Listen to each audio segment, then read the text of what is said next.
Hello எல்லாருக்கும். Welcome to our little travel story to Ripley's Aquarium. இன்னைக்கு என் பொண்ணு ரொம்ப நாளா கேட்டுட்டு இருந்தா, என்னை இந்த மாதிரி அக்வேரியம் கூட்டிட்டு போங்க மம்மின்னு சொல்லிட்டு. ஸோ நான் வந்து இந்தியா வர்றதுக்கு முன்னாடி ஹாலிஃபேக்ஸ்லேருந்து டொராண்டோவில் எனக்கு ஸ்டாப் இருந்தது. ஸோ என்னுடைய 10 ஹவர்ஸ் டிரான்சிட்டில் நான் இந்த அக்வேரியம் எப்படியாவது என் பொண்ணுக்கு காமிக்கணும்னு சொல்லிட்டு நான் அவளை இங்கே கூட்டிகிட்டு போயிருந்தேன். ரொம்பவே அழகாக இருந்துச்சு. ரொம்ப விதவிதமான மீன்களை பார்க்க முடிஞ்சுது. சில மீன்கள் எல்லாம் நான் இதுக்கு முன்னாடி எப்பவுமே பார்த்ததில்ல, அந்த அளவுக்கு ரொம்பவே அழகா இருந்தது.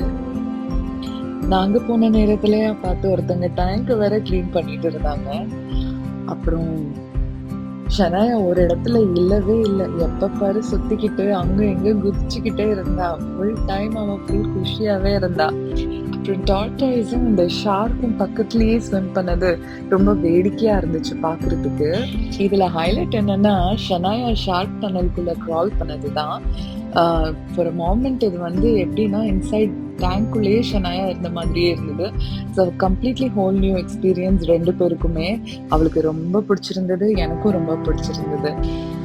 அவ்வளவுதான். நெக்ஸ்ட் டைம் வேற ஒரு அட்வென்ச்சர்ல மீட் பண்ணலாம். அது வரைக்கும் பை பாய்.